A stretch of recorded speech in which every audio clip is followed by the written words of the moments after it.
Yesterday, at the conclusion of the legislative sessions, both the House of Bishops and the House of Deputies gathered outside the convention center and walked to a place being led by Bishops United Against Gun Violence to the spot where just a day before a gentleman was shot in an act of violence on the streets here in Baltimore.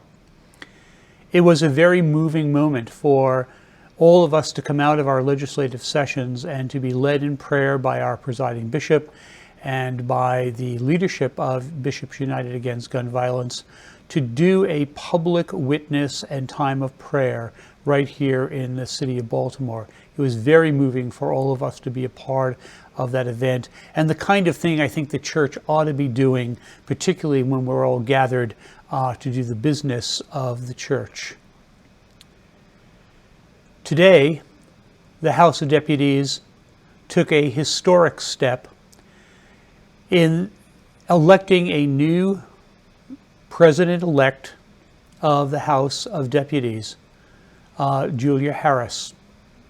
It was a wonderful celebration when she came to visit us in the House of Bishops shortly after her election as the new president of the House of Deputies. And it ushers in a time of change where, in a sense, a new generation is stepping up to leadership in the life of our General Convention and our life in the church. It was very exciting to hear her greeting.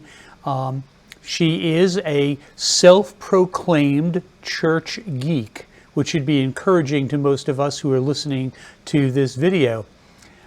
She reads everything about the church. She's interested in all kinds of things related to the church. And as an active layperson in the Diocese of Oklahoma, she brings a very different perspective, and particularly as a Latino woman, it is really important for the church to raise up this kind of leader. So we're all very encouraged and excited about this new day in the life of the church, as we give thanks for President Jennings' time, the last 10 years as president of the House of Deputies, and we wish her well as she begins after Sunday a time of stepping back from the active ministry of being the president of the House of Deputies. The House of Bishops over the last 24 hours has taken up a very important work. Having raised the issue of liturgical reform, possibly prayer book reform, the inclusion of the liturgies for same-gender marriage, but more importantly, all of the various kinds of liturgies that are floating out in the church right now since the last General Convention have provided both an opportunity and a bit of a crisis in how we codify those liturgies in the life of the church, which fit the standard of being part of the prayer book and those that are of trial use or experimental use. And the House of Bishops has engaged a long, now 24-hour conversation on what the processes will be for including new rites without yet creating a new Book of Common Prayer. It has also asked us to move into trying to examine what it is to have a Book of Common Prayer and what that means to us Episcopalians and what it means to Anglicans, what it has meant to us historically. The most important thing that happened in this entire conversation is that the bishops of the church gathered in council without political agendas, without the time frame of having to get resolutions passed. And we spoke theology. We talked about the ecclesiology of the church. We talked about liturgical theology. We talked about the meaning of words. We even got in close to the line of talking about what the definition of a book is in relationship to the Book of Common Prayer and what we mean by that as Anglicans.